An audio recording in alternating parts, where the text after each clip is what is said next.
Um, Welcome to the press conference at the Foreign Correspondents Club of Japan.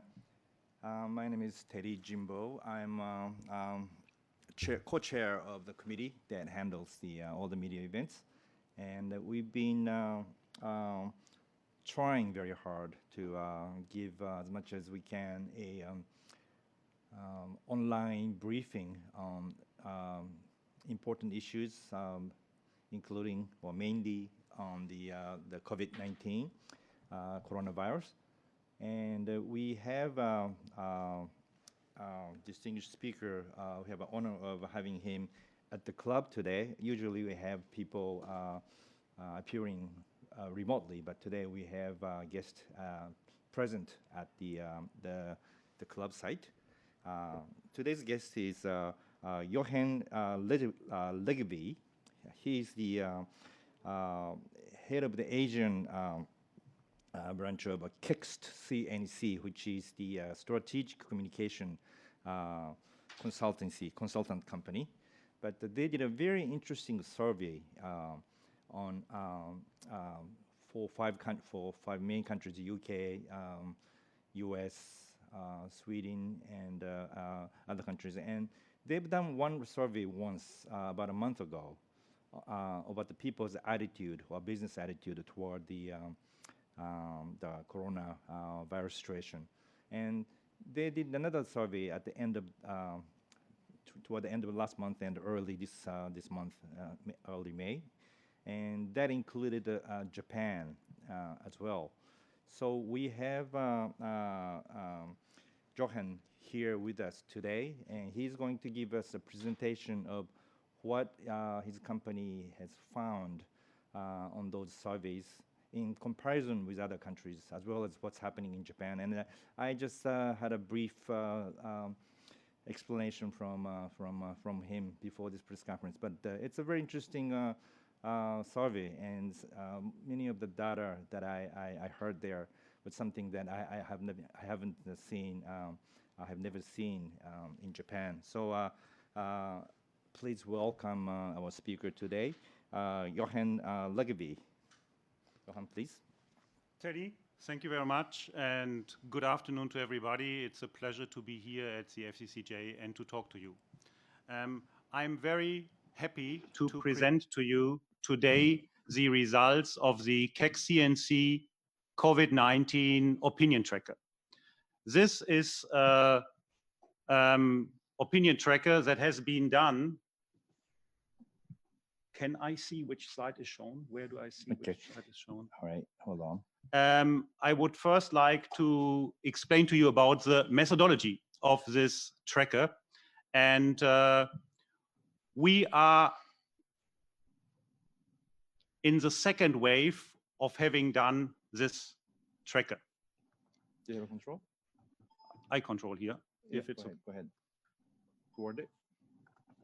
The other way. I think the other way.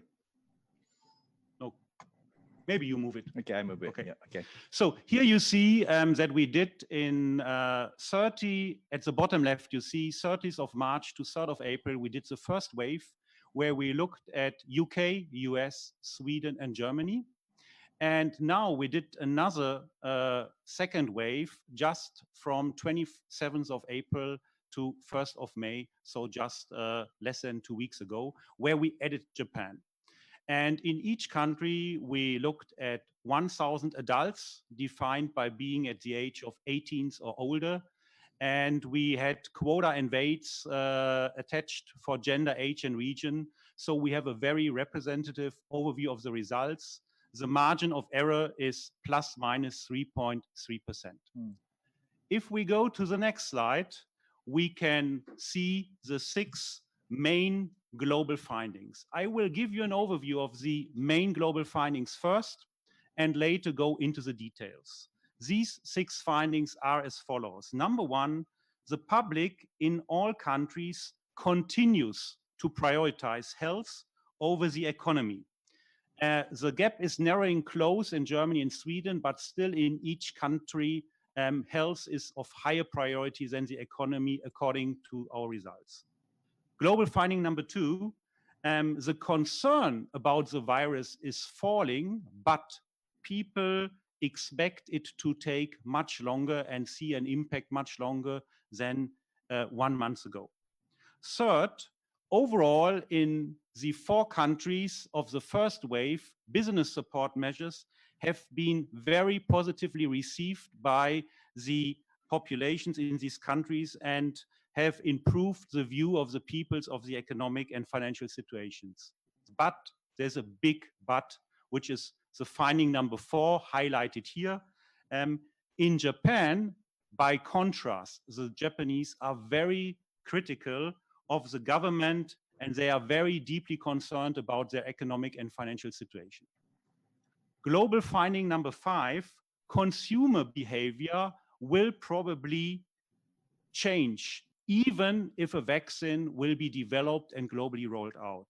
And 6, people overall want the economy to fundamentally change and not to return to the former state.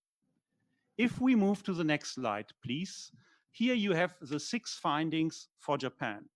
We are in Japan, and this is the reason why we focus here on Japan, but we also focus on Japan because the findings for Japan are so striking in comparison to the other 4 countries. Number 1, like elsewhere, the Japanese are concerned about health risk, but overall, their concerns about the economic impact and job losses are even higher than anywhere else. Finding number 2, in Japan, there are 3 subgroups most impacted. These are low-income earners, these are young people, and female. And they are not only most impacted, they also show the strongest concern. Key finding 3 for Japan: the Japanese rate the actual support measures, business support measures by the government very, very low, far lower than in any other country. We see the figures in a second. Fourth, as a result, most likely as a result, the Japanese are highly dissatisfied with the handling of the Japanese government, the handling of the coronavirus crisis. Again, very different from other countries. Finding number 5, Japanese also expect the consumer behavior to change drastically, even more than in other countries. And 6, the Japanese have the strongest wish of all countries for a fundamental change of the economy. Let's move into the concrete findings, and we start with a look at government decisions. You will always see in the next slides to come wave 1 and wave 2, meaning the survey results from 1 month ago and from 2 weeks ago. So you always see, if we look to the UK chart at the bottom left, you see a light color, which is the result of the first wave, and a dark color for the wave 2. For Japan, we only have results for wave 2, obviously. What you see here is we had asked the people, what should be the priority for the government? Should it limit the spread of the disease and the number of deaths, even if that means a major recession or depression, leading to business failing and many people to lose a job? Or the other way around, should they prioritize the economy? And you see here that overall, the public continues in all countries to prioritize health over the economy. However, the gap is narrowing, especially if you look at Germany and Sweden. The people having a higher emphasis on economy are quickly catching up. In UK, the figures are still extremely high, with 73% wanting priority on health. Japan is the second highest, with 60% saying that limiting the spread of the disease is more important than avoiding a recession. If we look a little bit closer, among the young people, the figure is only 50%. Among the people older than 65, it is 73%. They are the most concerned in Japan. The younger people, obviously, a little bit less. And people below 3 million yen only think 55% limiting spread is top priority number 1. You mean Next slide, please. people below the income of 3 million yen The a annual year, income annual of income 3 million yen Okay. is the border here. Okay. Yes. If we move to the next slide, we see the level of concerns for several factors. And we ask our respondents to rate on a scale from 1 to 10 how much they are concerned about the impact of coronavirus. And those who answered 8, 9, or 10 are those highly concerned, and only those have added to the figures shown here. And you see that over time, compared to 1 month ago, in all countries, health and economic risk have declined. So, but other findings also show that the concerns about the economy overall are higher than the concerns about health. Especially in UK and US, there are still high concerns on business and economy.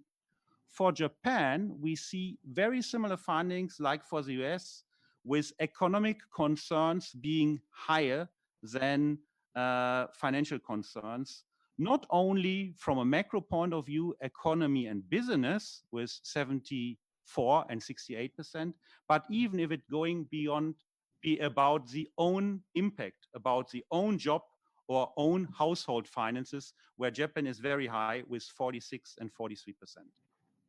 Let's look at the labor market on the next slide. Overall, people are worried about their jobs, especially in the US and in Japan, least in the UK and Germany.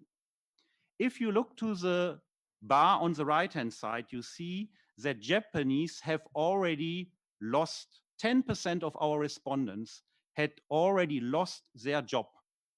And looking a bit deeper, we see the three groups that I mentioned before. Female, even the figure is 11% have lost their job so far. For those with an annual income lower than 2 million yen, the lowest income bracket, the figure is 13%. And for young people, 18 to 24 years, the figure is even 18% of people having already lost their job among our respondents. If we look to the left-hand side, we see whether the people expect to lose their job. So on the left-hand side, we have only looked at the answers of people who are still in working positions. And there, 39% of the Japanese expect to lose their job, much higher than in any other countries where the figures are between 11 and 23%. Again, a breakdown shows our most affected groups. Female, even 42% answer that they expect to lose their job. 25 to 34-year-old, 45%. And low income earners, less than 4 million yen per year, 45%. Interesting from a regional point of view, Kanto, here the area around Tokyo, is only 35%, while a region like Chubu, far away, the figure goes up to 46% of people expecting to lose their job. Interestingly, this 39% figure is relatively similar to the figure of non-regular workers in Japan, a figure that has increased over the last 20 years to about 35%, as we know. You also see that another record figure for Japan in the middle, 39% of our respondents expect their company to collapse, again, much higher than in any other country. Next slide, please. So, the government is expected to offer business support, and this business support is rated very highly in the 4 countries in our first wave: UK, USA, Germany, and Sweden. The figures there where people answer the government is giving business the support it needs is between 40 and 65% in the UK. And on the right-hand side, the question was, do you think that the money is getting through to the right business in need? The figures go down a little bit, but still they are high. The majority think so. You see on the very right-hand side in the shaded color, the people who don't think that it reaches. If you look to the bottom, the figures for Japan, they are shocking. Japan, only 13% of our respondents said that they think the government is giving business the support it needs. And even 9%, you see it on the right-hand side, think that it reaches the business in need. This is probably the core finding for Japan of this survey. And this is why I want to give some more detailed figure. Business support, again, 13% is the overall figure. Among the people older than 65 years, only 5% of Japanese think so. Regionally, in Hokkaido, only 2% think so. Among the ultra low income earners, below 2 million yen per year, only 2% think so. And interestingly, let's look at political affiliations. We also had asked our respondents for whom they would vote if tomorrow there were a federal election. LDP voters, the share is 23%, thinking that the business gives the right, government gives the right business support. Komeito voters, only 9%. And for the right-hand figure, only 17% of LDP voters agree to the statement, and again for Komeito, only 9%. Next slide, please. Here you see the performance of the institutions seen by their people. And you see some direction reflection of the earlier findings in this slide. We asked our respondents, please indicate whether the activities over the last 2 weeks have increased or decreased your confidence in their ability, the government's ability to respond effectively to the crisis. Overall, you see for the 4 countries, except for Japan, positive figures for various institutions. The institution on the far left is the central government. And let's first look at the central government. So the figures for the central government are positive in all 4 countries or very slightly negative. However, for Japan, you see a bar of minus 52%. This is a net result. So there were 58% people saying, my confidence in the government handling this crisis decreased, and 6% said it increased. So all the figures here are net figures. 58% minus plus 6, minus 52%. And you see, if you look closer at this, that this is very different from the other countries. And again, I want to offer some more breakdown. Interestingly here, in this regard, male are even more critical than female, with a net 56 people, minus 56 saying so, compared to this minus 52. The net figure for people older than 65 is minus 65. In Hokkaido, it is minus 57. In Kanto, minus 51, slightly better. But again, for people with low income between 3 and 4 million yen, net minus of 63%. And interestingly, we also looked at the voters, people who vote for LDP. The figure is a net minus of 34%. So there were even 46% saying my confidence decreased over the last 2 weeks, and only 12% said it increased. We have also looked at other institutions, for example, the public health institutions, or here in Japan, the health ministry. In Japan, you see the figure to be minus 39, where other countries have figures of net figures of plus 8 to plus 47. Very, very different. Also, the confidence in the WHO in Japan is very negative, as you see, with minus 50, while all other countries, even in the US, have a positive overall result. Next slide, please. Let's look at the levels of influence. So the question was, how much influence do you think each of the following groups of people actually has or should have on national decisions made on coronavirus in your country? The yellow dot shows the actual influence, and the pink dot shows the should have influence, the wished for influence. And for all countries, as well as for Japan, which is shown here, people want to have scientists and public health experts and doctors and nurses, so the real expert, to have the most influence on national decision making. It's everywhere the same, also here in Japan, which we see on this slide. In Japan, the prime minister is also rated very highly, and interestingly, even people think he should have a bit more influence, which might come as a surprise. But if you go further down the line, there is a different result for politicians or for civil servants. There, the people answered they should have less influence.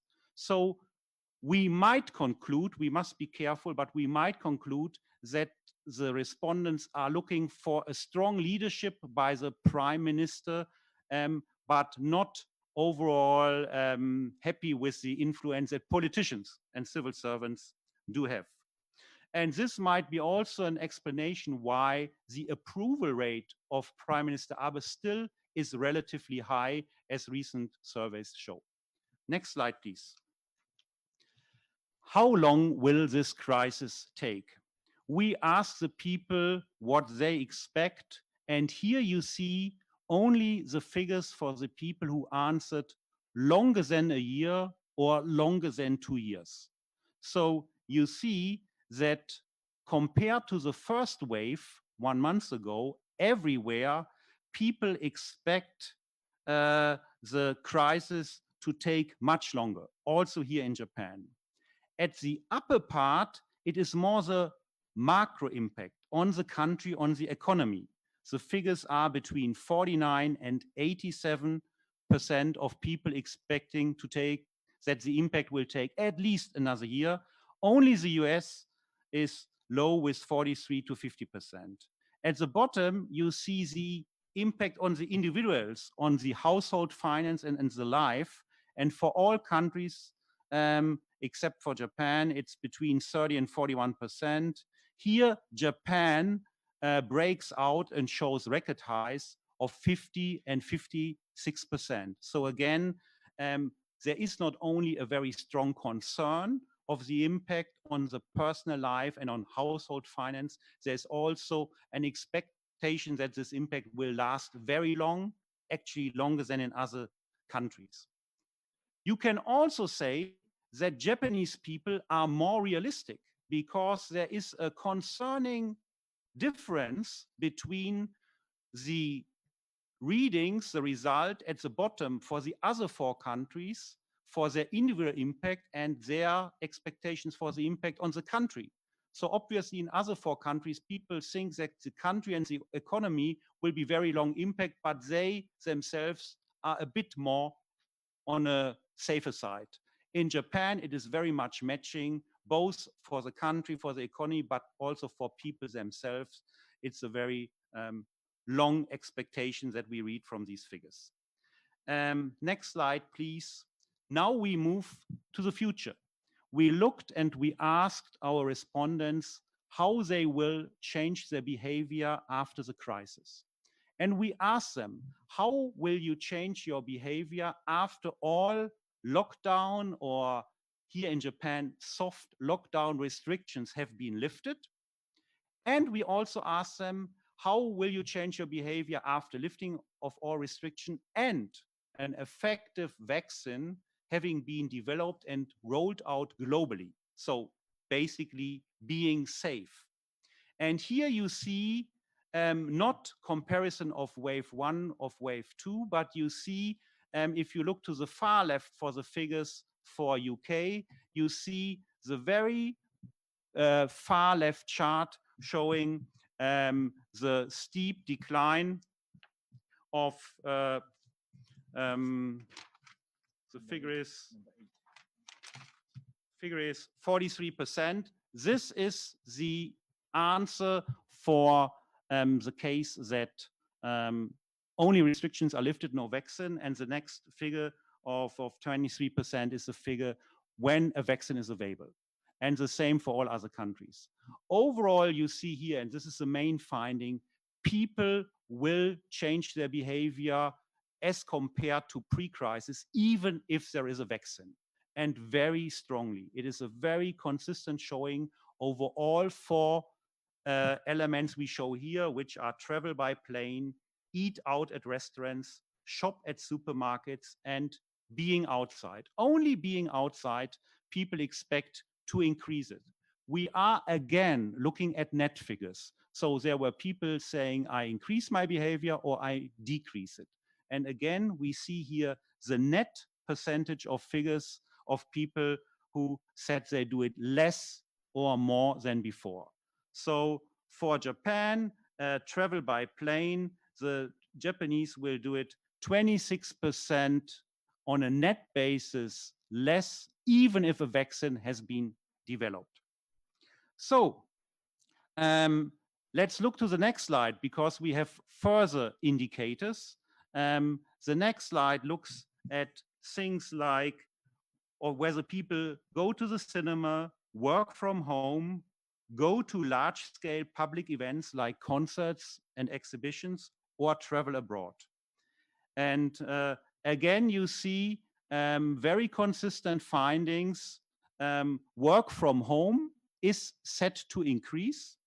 In Japan, only a little bit on a net base, but again, consistent figures. Telework to increase, all other activities, cinema, event visiting, traveling abroad, even with a vaccine, to slow down. And finally, we have four more other elements, which is travel in my own country on the next slide, go to sporting events like football matches, use public transport or use of car.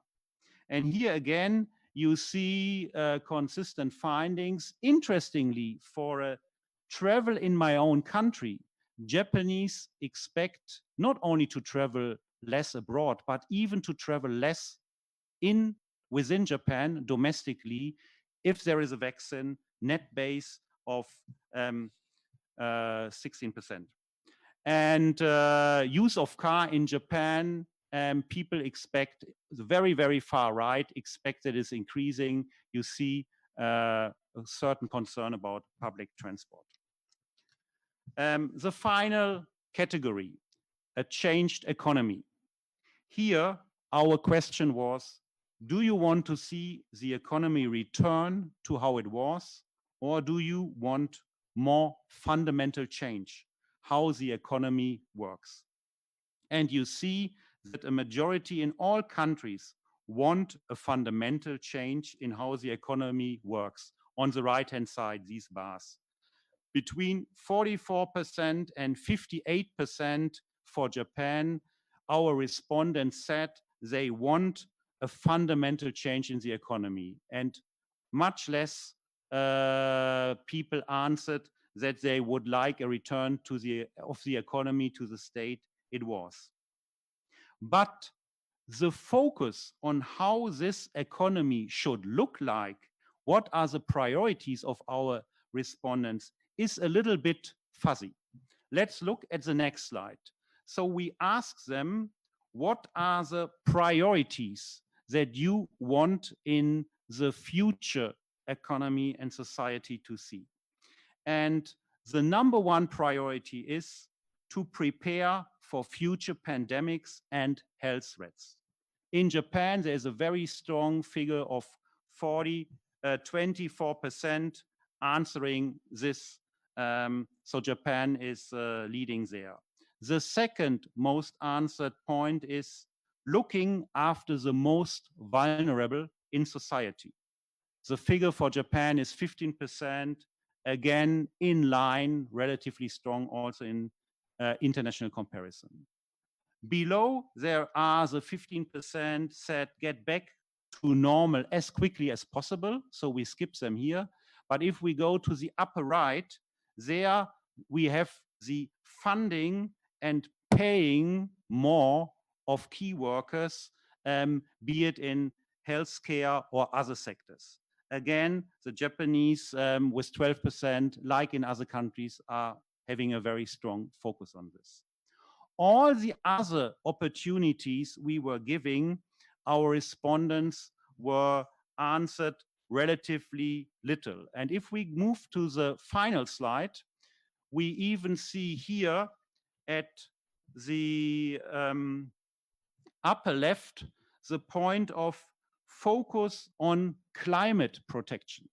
Remember the public discussion everywhere in the world, especially in Europe, but actually everywhere, about global warming and climate protection until the coronavirus struck. This climate protection does not seem to be on the mind of our respondents. Only 2 to 8% globally said that the future economy should put priority on this. In Japan, the figure is only 2%. So, summarizing, we see a big change from a climate or business focused wish of an economy to a wish for a more caring economy and society. And there has been lots of discussion about ESG, economic, social governance recently. And this survey shows a strong switch or a strong move from the E, standing for environment, to the S of social in ESG. So a caring economy is what people at this moment globally look for. And you might summarize it from a business point of view, but also from a wider point of view. Solidarity today will mean revenues tomorrow. Thank you very much, and I'm looking forward to receiving your questions and further discussing it.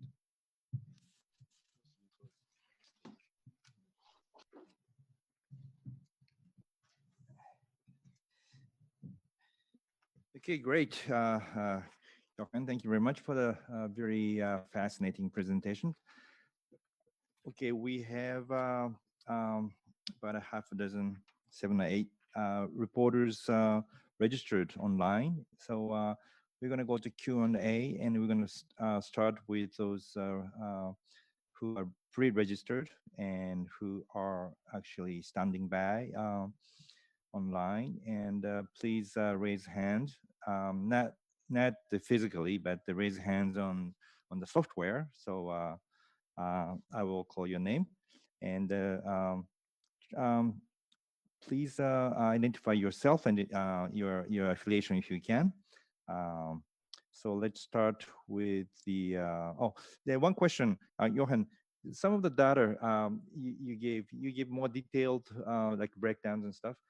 Are those data available to us anywhere? If we go to the final slide of the presentation, which we have not shown, it gives a link to a global report of more than 30 pages where you can find more detailed data. Maybe we can show this link one so everybody can look at. You see there at the top, difficult to read in blue, it shows up here in the screen in blue. It is COVID-19 research at kekstcnc.com. This is an email where you can ask questions, but you have the link at the bottom on our website where people find very detailed data and also a page with Japan deep dive. Some of the breakdown by region, by income brackets are in these data, but of course there are more than 1,000 pages of data. So I'm happy to reply on an individual basis later on if there are questions on that. Okay, thank you. All right, so let's start with Ilgin. Ilgin, go ahead. Hello, hi, this is Ilgin Yorulmaz. Hello, can you hear me now? Yes. Yes, thank you. Thank you. Can you say who you're with? I mean, yes. I'm Ilgin Yorulmaz. I'm a freelancer for BBC World Service Turkish, and thank you very much for the presentation. You have looked at several countries, which is a really original way of doing this. I think we've been talking a lot about Japan, But I still want to ask about Japan. Now, this crisis has definitely exposed the precariousness of Japanese economy and the labor. What do you think is the biggest mistake Japan has made in its response to the coronavirus crisis until now? And what has it done to fix it, perhaps, or what it should do to fix it? First of all, we have to state or acknowledge that the number of corona-related deaths in Japan is far below all other four countries surveyed here, even far below the much smaller Sweden. So Japan has not necessarily done anything extremely bad in this kind of acting, protecting the people. Other countries in Asia have also good readings in this regard. I think the reason leading to the big dissatisfaction of the people here are the economic support measures, because the economic concern is very high here in Japan. And if I would give 3 points where I see Japan lagging behind the other countries here, even lagging behind UK or the US, is it is very complicated to apply for business support. The business support is not necessarily cash payout, but tax credit schemes or loans.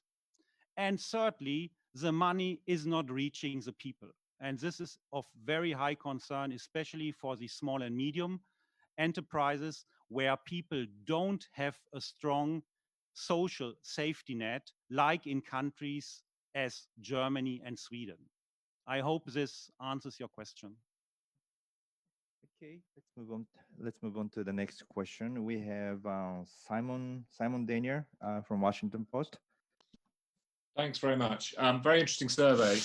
I've got a lot of questions, but I'll try and do a couple at the start, and then maybe we can come back to some later. I was curious actually about how you selected the people in the survey. First of all, how you selected the 1,000 people. I was also curious about the media reading in Japan, which seemed very low in terms of approval of the media. But I also just wondered whether you did any kind of follow-up conversations with people to get any sort of qualitative sense of why they were giving the answers, or whether there was only a quantitative kind of survey. 3 questions, happy to answer. If you look at the methodology slide, we have looked at 1,000 adults everywhere, and we applied quota and weights on gender, age, and region. So we have made sure that we have weighted by quota and age exactly the population data for gender, age, and region. So this is making this a representative survey, and this very low margin of error of only 3.3%. We have not done follow-up qualitative talks with the people yet. As I just to remind, we have just finished on 1st of May doing this support. Sorry, I missed the second question in between. What was it? I just noted the low number for the media. Low number for media. In Japan especially, yes. In Japan in particular, but it is everywhere. And I think people replying to how much their confidence increased or decreased in media. Media is a very wide area. And we meanwhile have not only prime media like the Washington Post, but also lots of borderline new social media. And I think that in this area, we have a mixed view of people around the world about whether the media is really portraying the right facts and opinions. In many countries, people do not like the fact that facts and opinions are mixed into one, and they cannot distinguish between this. So I think Japan does not stand out that much, because this is a finding we have seen over all 5 countries. But of course, the reading here for Japan indicates that also here the Japanese people are looking for good, real facts and a very transparent reporting, and they feel not to get it overall. Again, we did not look and ask for certain publications or media organizations. Okay. Next, before we go into the next question, for those who did not pre-register for the press conference and who are dying to ask a question, here's the email address. Can you close up on this one? Here's the email address you can send your questions to, and I can't promise you, but if you have time to, I try to read out the question for you. So this is news at fccj@or.jp. So please send any questions to this email address. Okay. So we don't have any hands up from pre-registered reporters for now, but I have a one question which was sent in by email. This is a question from Eurobiz Japan. Um, Ahead of next year's planned games, assume Olympic Games, what government measures should citizens and business expect, such as mandatory telework programs, abandoning Hanko stamps, or even rules on travel and commuting? What do you expect, and also, if you can, what do you think is needed in order to realize that to for the game to happen next year? I think the question can be divided into two parts. First of all, will the games happen? And I think this is nothing our respondents or I can answer here. But it's interesting if we go to page 14, the behavior after crisis, we had asked whether people intend to go to large scale public events like concerts and exhibitions. And on the next page, we had asked them whether they want to go to a big sporting event like football match or the Olympics. And for all countries, even with a vaccine in place, the reading were negative. So this is indicating that the Olympics will face both in the build up and the decision to hold the Olympics, and then in actually holding the sport event here in Japan, a challenge. And this is not only concise to the people here in Japan, but also to overseas visitors. Of course, we all know that sometimes there is perception even more important than reality. And you can only create a perception of a safe Olympic Games if you have in the build up a very transparent communication about the situation in the country around the Olympics, and with very good and consistent communication about all the measures that will provide as safe as possible event. So this will be the challenge for the organizers on an international and also here Japan national level to give this feeling and also the actual implementation of creating an as safe as possible environment. Because again, looking at these figures, even if we have a vaccine by the Olympics, and if all people have been vaccinated and there is no real medical concern about contracting coronavirus, the disease, still people have fear as a result out of this experience of the last 2-3 months, at least as of now. It might become less over time, but it might also not go away completely. Again, looking at the figures. Okay, thank you. Also, one other thing is in your presentation is such a low sense of trust toward the WHO in Japan. Were there any explanation that why Japan has such a low esteem for the WHO? No, unfortunately, I cannot give a qualitative explanation. The only thing that most of us are aware of is that there has been lots of reporting, lots of accusations from the US side uh, against the WHO being overly dominated by the Chinese. China. And it could be that this is something that people here in Japan who are much closer to China and look very different to China than the other 4 countries looked at, have factored into their response. But this is a pure speculation from my side. The figures do not give any qualification for why they answered this way. Okay. Okay. We have another question from Andy Sharp of Nikkei. Um, can you go into more detail into what the Japanese government should do to help business more? Also, in your sector breakdown for Japan, why do banks appear to lag other essential industries? If I first answer what should the government do, as I said before, the business support measures that are very important now in the next weeks and the next months uh, must reach the recipients without time delay, without bureaucratic hurdles, uh, as fast as possible. Here in Japan, we have a economy which, on top of the restaurants, bars, hotels affected and very much covered these days, with a strong manufacturing sector made up by small and medium enterprises. And they need support. It remains an important backbone of the Japanese economy.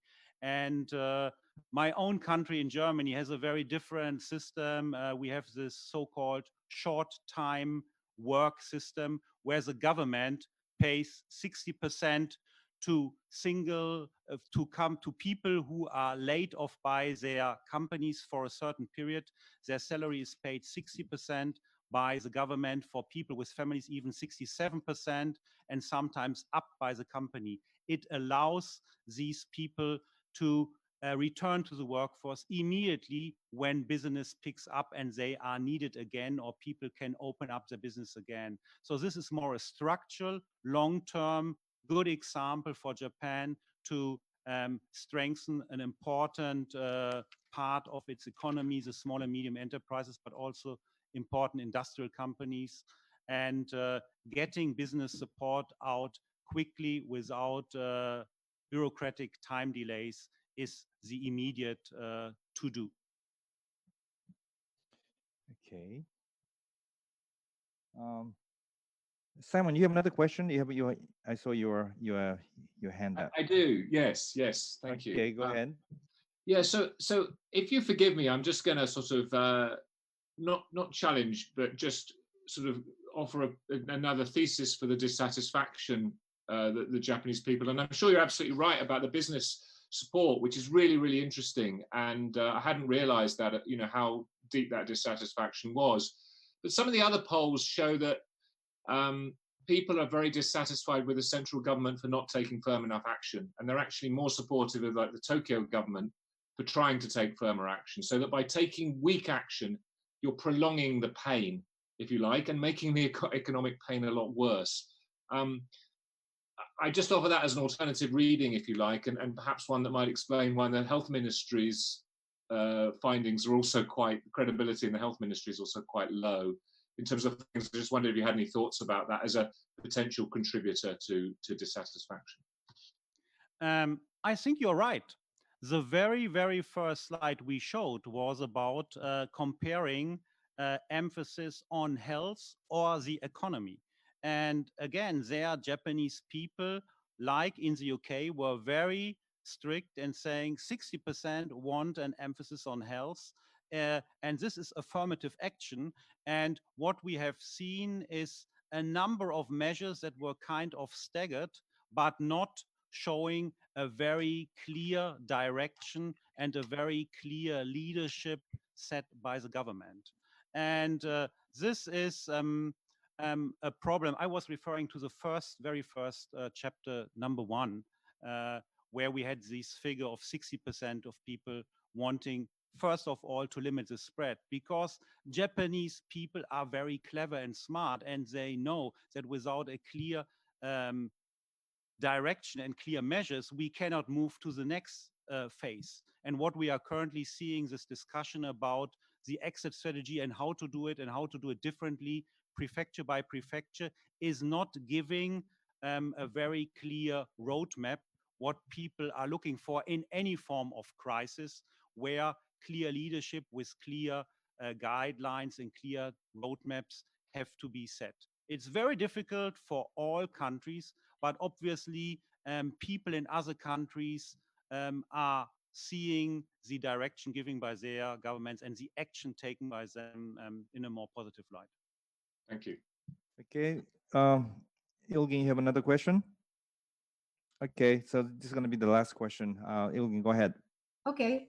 Yeah, I just want to go back to that chart actually and ask you about Sweden versus Japan. Sweden being perhaps another country which is kind of like hands-off approach, like Japan, I would say. What do you think is the difference between Sweden and Japan, the public difference in the perception of the urgency of this crisis, the medical urgency of this crisis and the economic urgency, or are there any differences? It's a very interesting question because Sweden clearly takes a very different approach to dealing with a crisis in Europe. And this is the reason why we have added Sweden to the other countries, which are the largest economies among G7 countries, also where our company has the largest office, including Japan. But Sweden is interesting because they take such a very non-restrictive way and do it with a strong lead by the public health experts, to whom the people in Sweden obviously strongly look up and believe in what they are saying. And in Sweden, we have a very strong safety net, both health and social safety net, that they are with us now globally moving into, let's call it phase 2 of this crisis. There is a more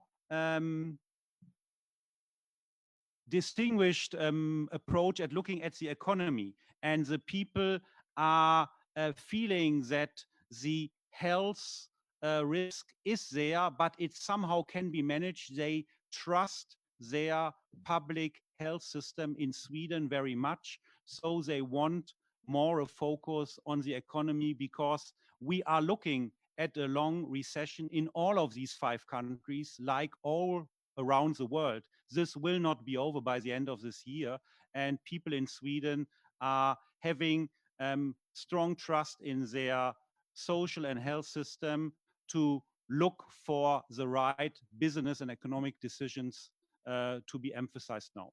That would be my reading of this result. Okay, dope. Thank you. Thank you. Okay, I think we are running out of time, but it's been a quite fascinating presentation, Jochen. And let me show you the website, your address, that you can check more details if you're interested in. Was it the end of the PowerPoint? Yes, okay. at the end of the PowerPoint. This one right here. Okay. Here you go. Okay. This is the. It takes time. Yeah. Okay. It's a bit hard to read, but you see the email address and also the web address of his company site. And if you have more questions, Jochen's personal email address is there as well. So and he's generous enough to say he will respond, answer your questions. Sure. So thank you very much for. Oh, I guess I need to go back to this picture. Yeah, I'm working as a moderator and also sort of a technical director today. So kind of one-man operation here. All right. So thank you very much for joining our press conference. And we have another 2 or 3 interesting press conferences lined up this week. So I look forward to meeting you guys there again. So again, thank you very much for coming to the press conference. And Jochen, thank you. Thank you.